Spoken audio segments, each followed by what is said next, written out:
All right, welcome. Hi, thank you for helping me go through 360 control. Always glad to help. Okay, so it's my first initial, my last name, right? Correct. And my temporary password that you sent me.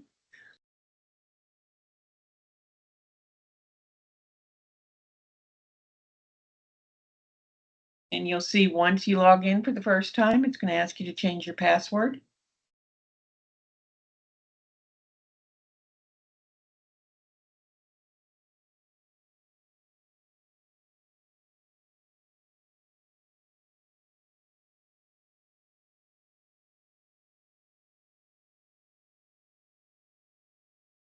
Congratulations, you're in. Fantastic. Okay, so let's see, where do I go to see my statements? That's a good question. You'll notice that we have 5 tabs at the top. The middle or third tab is what we call statements. And as a program administrator, you have access to everybody's statement. Now, one Okay. of the things you may want to do is have it set up as an electronic statement. And the way we're going to do that is you'll see on the far right, there's looks like an arrow that's pointing. When you click on that, that's going to bring you into your details. Okay. And you will notice that in the middle, it's going to tell you that it's active. We're sending you a paper statement. Okay. We don't have an email address. So what we're going to have you do is click the pencil, enter in the current email address. Okay, it won't let me type there. So I just entered a new one. Yes, sorry.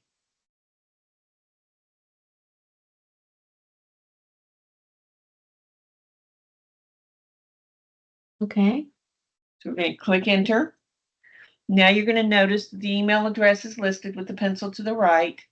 You'll see a pencil directly above it, also to the right. That's going to allow you the options of choosing between electronic, paper, or both.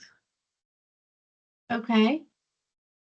And you'll see that we have in the middle the electronic if you want that only. Okay. Well, I want to receive both paper and electronic. That works beautifully. All right, click update. Okay. Okay, so is this my statements from the past or just my statements going forward? It's going to start providing you with electronic and paper statements with the next statement cycle. Okay. Okay. So it's always moving forward. Okay, so I hit Click update. update.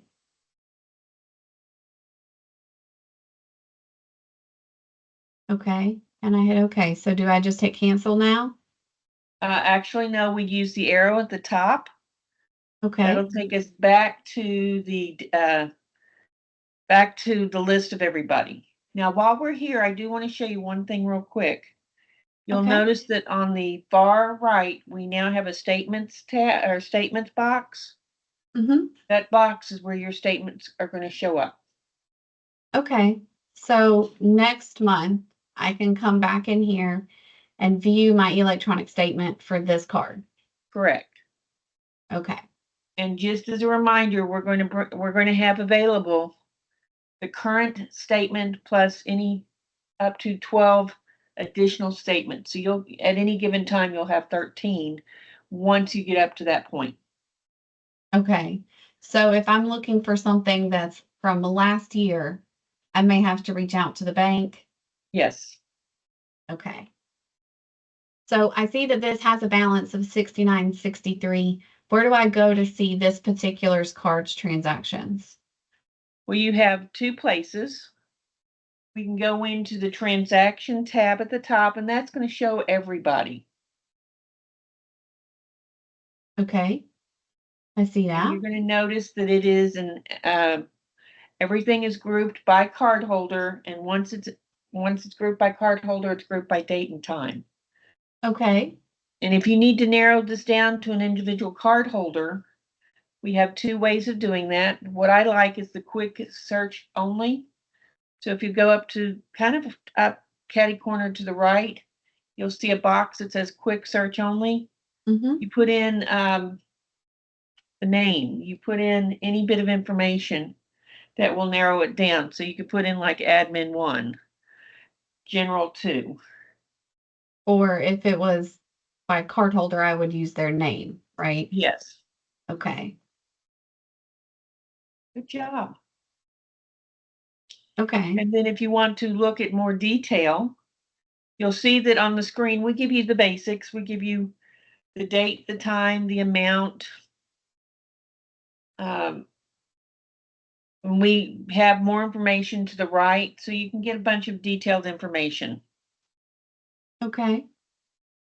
If you want to see this in detail, you will have noticed that on the left side of the card is a little box. You Okay. click that box, and it's going to expand it on the right side. So this gives you more detail. Not the card, and you'll see that up towards the left side of the box. It's all in lowercase. But you'll see the detailed information. Right. Notice that we have a place at the bottom where your card holder can say, I do have a hard copy of the receipt. You have a Okay. place where they can upload the receipt. Okay. And if you needed to, and you'll notice this is following the generic upload steps. And then Yes, you'll where you notice choose that your file. yes. And then we'll have a place down towards the bottom called comments. Okay. This will allow you and the card holder to communicate with each other.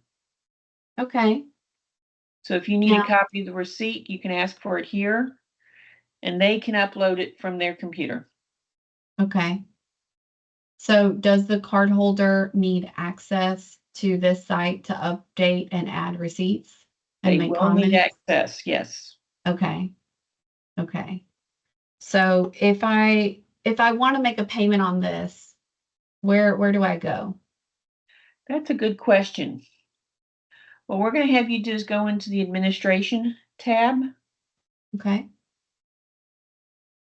and then when you click in there, you'll see basically, yeah, you can click on virtually any of these. I like to use the users and cards. Okay.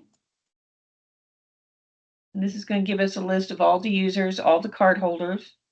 Okay. And what I do is I will go on ahead and select a card holder because generally I'm trying to look at the card holder. Do they need to make a payment?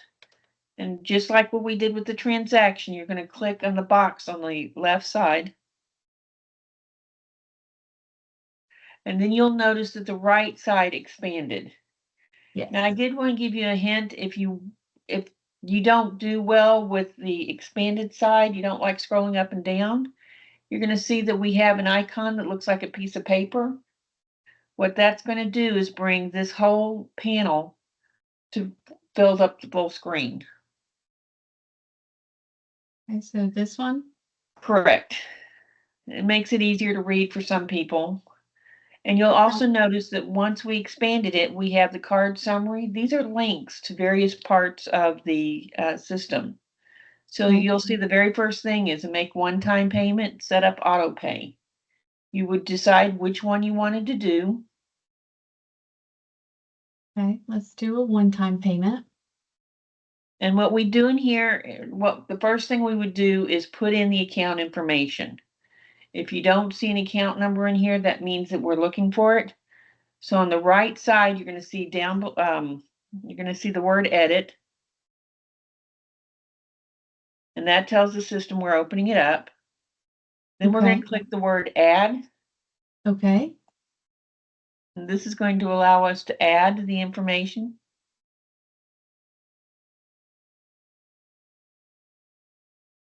And this is where you would put in the information. Okay. The account number And this is the account number the payment's coming out of. Routing and transit number for that account. The account type, is it a checking or is it a savings? And the business account, is the account that the funds are coming out of, is that a business account? Okay. You enter in all that information, then you would click submit. Okay. And once you click submit, it's going to bring you back to the previous screen. Okay. And And then then you can move over to the left side. And you'll notice that the first thing, you'll also have to select the edit button on this side. And you'll see that in the same column. It's going to allow you to determine, do you want to pay now or do you want to pay in the pay a future date? And I believe you're set up for 1 month. Okay. And then down below, once you've selected when you're going to pay, then you're going to decide how much you're going to pay. You'll see the last statement cycle, the current minimum, the statement minimum, the current balance, or if you wanted to pay another amount. Let's say we wanted to pay $50 instead of $69. You could put in the $50 in the space. And then you'll scroll down a little bit more. And at this point, if you were ready, if you had the account information in, you could click submit, and that would set that to payment to be make the payment. Okay. For the date or if I decided to pay now, right? Correct. Okay. So if I were setting it up for auto payment,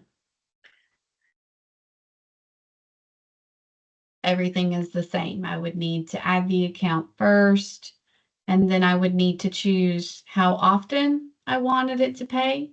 No, it's going to pay on the due date. Okay. So if I set it up for auto pay, it's going to pay on the due date, every due date, Yes, for whatever amount I choose. correct. Okay. So you'll notice that it's very similar with the one-time payment or the recurring payment. Okay. Now, I do want to let you know, if you have a sub-account attempting to make a payment, the system is smart enough to let you know that that sub-account can't make the payment. Okay. And from my understanding, a sub account is if the statement is consolidated or joined together, right? With Correct. another statement or card. Correct. If all the cards go to one bill, the individual cards would be called sub-accounts. Okay. Okay. And while we talked about transactions, while we're here, you're going to notice that under card details, we have the ability to go in and order a replacement plastic. Okay. If the plastic is damaged, you can go in and order it. Now, Now, I do want to make note real quick. If the card is lost, if the card is stolen, you need to contact your financial institution, Security Federal, and they will help you walk you through their process. okay. Okay.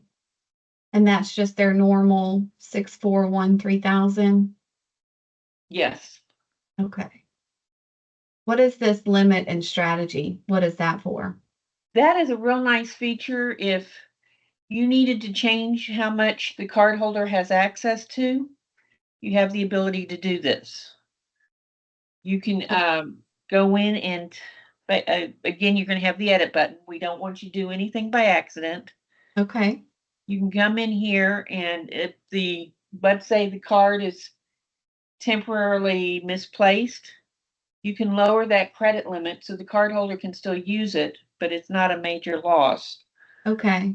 And if you want it to be temporary, you're going to see under reset after the options to return it back to the full amount.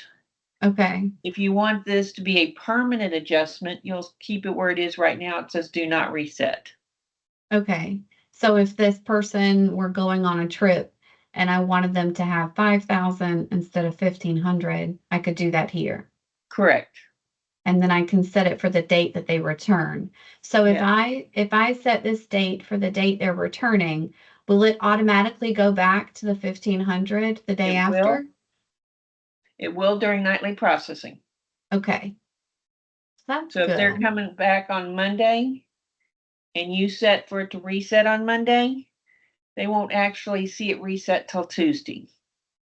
Okay. Do you mind if I ask what is account status? Let's go in and look. The account status will let you put a temporary block on it or a permanent block on it. Okay. So if this person were misusing their card or they didn't know where it was for a few days, I could suspend it? Yes. Okay. And then you would be able to tell it how long you're going to suspend it. Now, if you choose closed, we do not reset a closed card. Okay. So if I close this customer's card or this employee's card because they're no longer with us, this would be the place for me to go do it. Correct. Okay. Would I still be able to make a payment on a closed card? Yes. Okay. It would still show up on the list, right? For me Yes. to select? Okay. Okay. So if the person traveled to, let's say, Augusta to see their Mhm. family and accidentally left their wallet, I could suspend this card until they got back to Augusta to get it? We wouldn't do it here. You go down where it says reset after, and that's Okay. where you would reset it. Okay. The reason is basically a reason why you're suspending it. Okay. And And then then, I can just add a comment if it was something different than my options, right? correct. Okay. Like if I wanted a deeper explanation as to why I did it, I can just make a comment. And any other program administrator who has access to this card would be able to see the comments. Okay. Would the cardholder be able to see the comments if they had access to the site and wasn't an admin? I don't think so. Okay.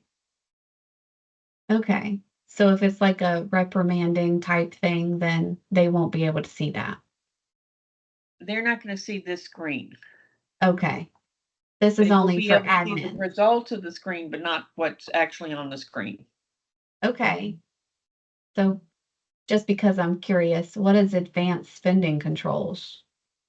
This is a really cool feature. It allows you to go in and dictate what a cardholder can do or not do based upon an MCC code. You would go in Okay. here and create the MCC code, and you can go in and say, I'm going to allow them to have access to hotels. And once we create our first allowed, then the second thing is I can go in and say, nope, you're not going to be able to go to country clubs, or you're not going to be able to do um, adult entertainment. Okay. The second option in there is we can go in and say, we are going to allow you access to this, but we're going to limit it. For example, you can say, I'm going to allow you to go to a country club, but you can't spend more than $50, or you can't do more than one transaction.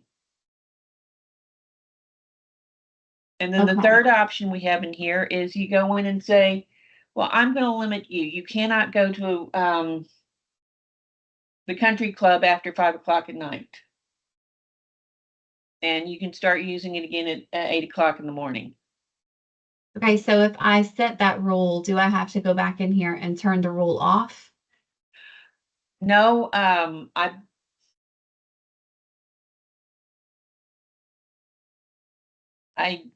yes, you do. I apologize. Yes, you do have to go in and turn it off. So, because you're going to Okay. edit this, yes, you will need to come in and manually turn it off because you manually turned it on. Okay. Okay. So that makes sense. So let's say I need to add the card holder in here as a user, but not an admin user, so that they can see the information in here. How do I do that? Oh, that's a perfect question. We're going to go back up to the top. You're going to see where it has the black arrow that's pointing, click in there. Okay. Then it's going to bring us to the users and detail screen. Okay. We're going to go back one more. Okay. Yes. We're going to start at this screen. You're going to notice up towards the top on directly under the black bar, there's a button that says plus add. This is where we add our users, whether it's going to be just a card holder or a program administrator. And when you add this card, it's going to do everything. It's going to send out a card to the card holder. So they'll get their plastics. All of this is done in this one spot. So if you want to go on ahead and click plus add, you're going to see it's giving you two choices. Okay. The add new card holder, which is exactly what it sounds like. It's the new card holder. Okay. If you needed to add a new administrator, or what we call program administrator, you would do the add non-card holder user. Okay. So this would allow me, this one here, the new card holder, would allow me to add a new employee and Yes. create them a card. Yes. So would I still need to contact the bank, or does it do it for me? It's going to do it all for you. You're in Okay. control of.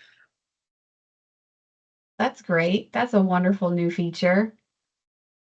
Okay. So if I'm adding a non-card holder, what if I want to do both? What if I want to create the new card holder and make them a user or admin user?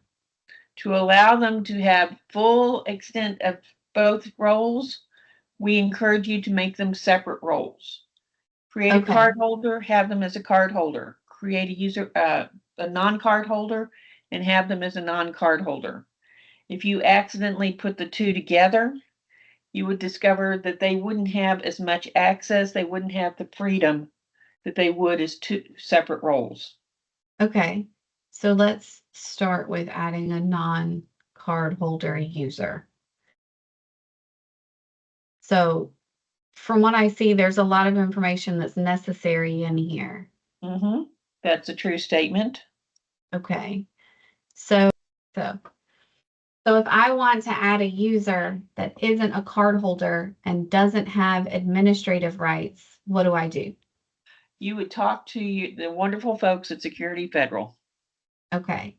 And you would set that up for me? Yes. Okay. Okay. So that's wonderful. So let me go back and look at adding a card holder. What information would I have to have for the person if I were adding them as a new employee? The first thing you're noticing is you're going to have to select. Basically, we're going to select that you're doing what we call a sub account. So to do that, go ahead and do the drop down. Okay. Select MC Business Standard Cycle 7. Okay. That basically means that the card holder is going to get a card, but they're not going to get the payments. The payments will go to this account. Okay. Once you've identified that this is what you want to do, you'll click Next.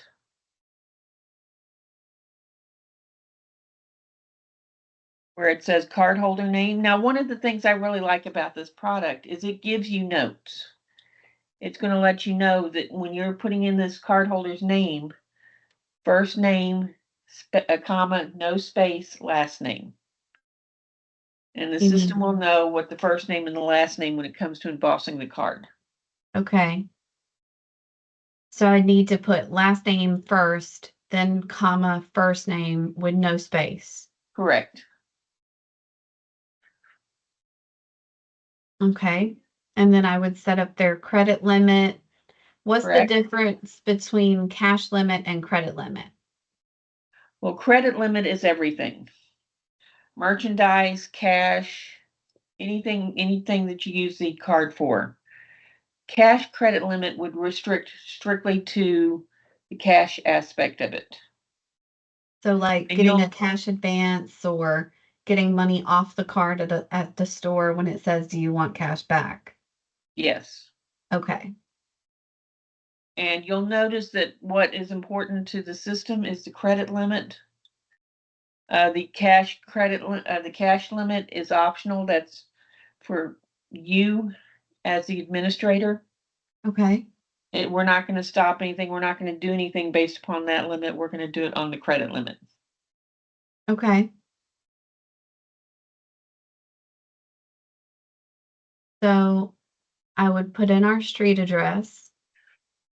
Now, is the email address important for the user or for me as the administrator? User, Okay. because there are several things that we're going to email to you. For example, when you go to set up an electronic statement, we're going to send you a confirmation, or we're going to send the cardholder the confirmation. So we really want the email address in here. Okay. So if you're sending like a fraud alert or anything like that, which one's more important, the work phone or the home phone? Work phone. Okay. So The that work would phone, be the number that would be texted or contacted for verifying a transaction.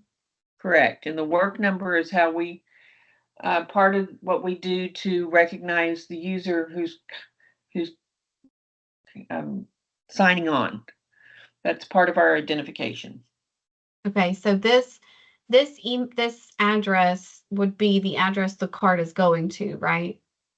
It could be. This is the email. This is the address that your statements will be going to. If you Okay. want the plastics to go there, you can. But if you move immediately to the right, we're going to give you an opportunity to mail the plastics to another location.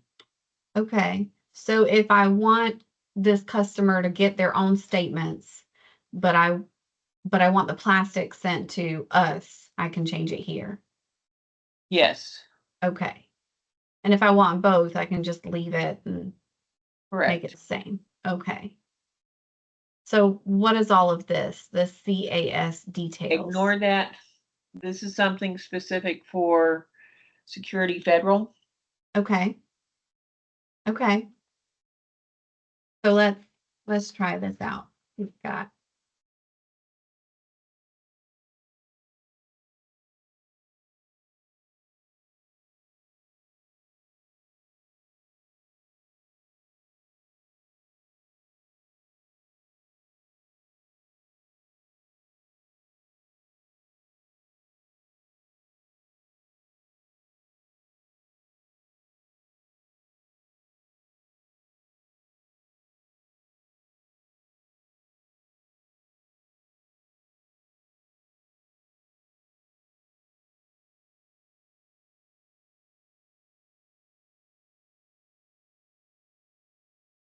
okay.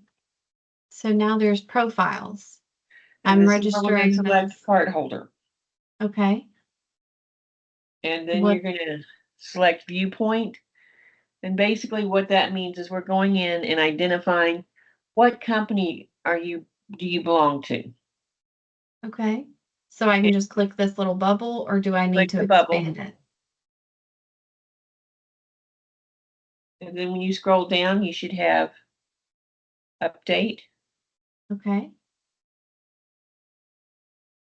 And another nice feature about this program is that the button that will either move you to the next screen or submit is hidden until it gets everything it wants. Yes, I did see that pop up. So once I hit submit, it generates that card for the card holder and sends it out. Correct. And that typically takes 7 to 14 business days, right? Correct. Okay. Just like if you were getting it from the Security Federal directly. Okay. And I do want to stress when it comes to the associated user details, if you're doing a card holder, select that card holder profile. You're going to see Okay. the same option on the non-card holder. Okay. So if I were adding the user, it would come to this next screen as Mhm. to who's being added and why. Okay. Okay. Well, that makes sense. I think you've helped me with a lot. Can I ask what this inquiry is about? Those are reports that Okay. are something that you as the program administrator or the administrator of the program can come in here and look at bits of information. So if you go on ahead and let's click on it, you'll see a series of reports that are available. Okay. Right now, we're looking at the cardholder activity inquiry. And what this is telling you is this is telling you the number of transactions they've done, the average amount that they paid for those transactions, the total amount, and the currency. Okay. Now you'll notice that we have the little next to select inquiry, we've got the little itty bitty box. If you click on that, that will allow you to see other report options. Okay. Now the delinquency cardholder inquiry, because you do not have any individual accounts, will not be something that you'll use. It'll come across blank every time. Okay. But the rest of it, you'll see, how much, where are your cardholders using their cards? Um, different things like that. Okay. Okay. Well, that's nice.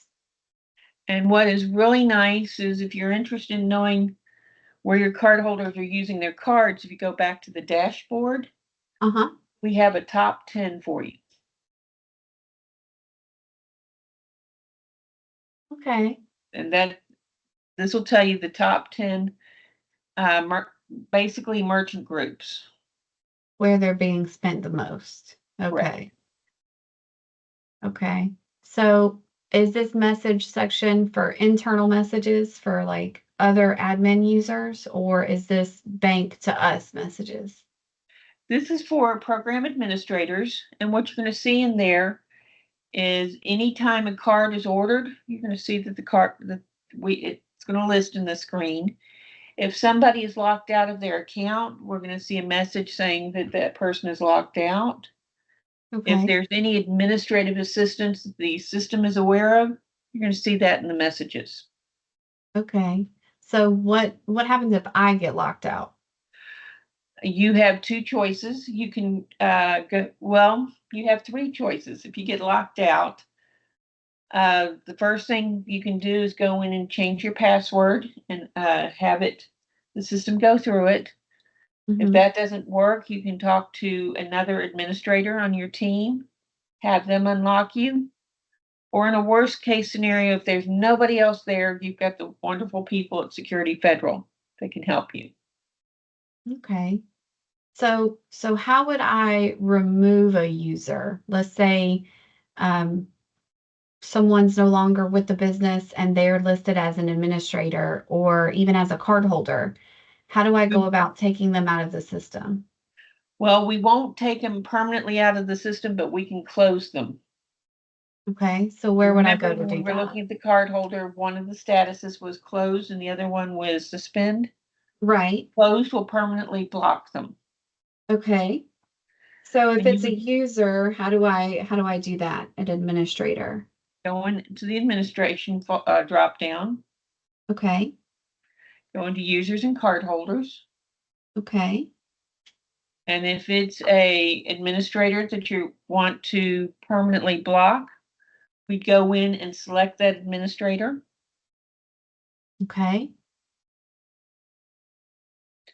I generally will scroll down, or I prefer the big screen, so I'd hit the screen icon, but you would go down to keep going. Okay.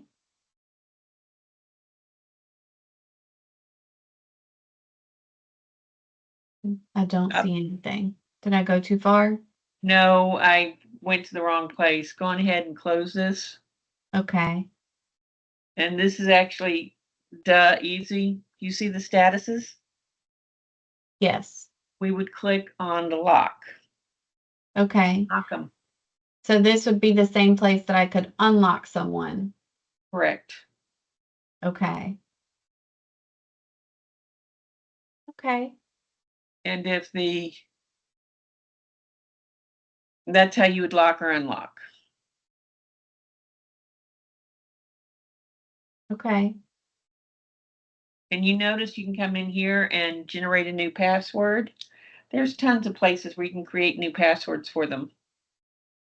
Okay. Yeah, I saw that on this screen when I clicked on her. I saw that her information came up here and I could possibly change her password here Mm-hmm. and Yes. then have it reset at login. I saw that. Yeah. And we encourage anytime you are resetting them, always click that reset password at login. And Mhm. even when you're creating a new card, reset that password at login so that you will never know their login. Right. So their information is protected. Correct. Okay. Well, that makes sense. That makes sense. I don't think I have any other questions. I mean, you've walked me through everything. Thank you so much for your time. You're welcome. And if you ever But have any other issues, just let us know. okay, that sounds great. Thank you so much. You're welcome.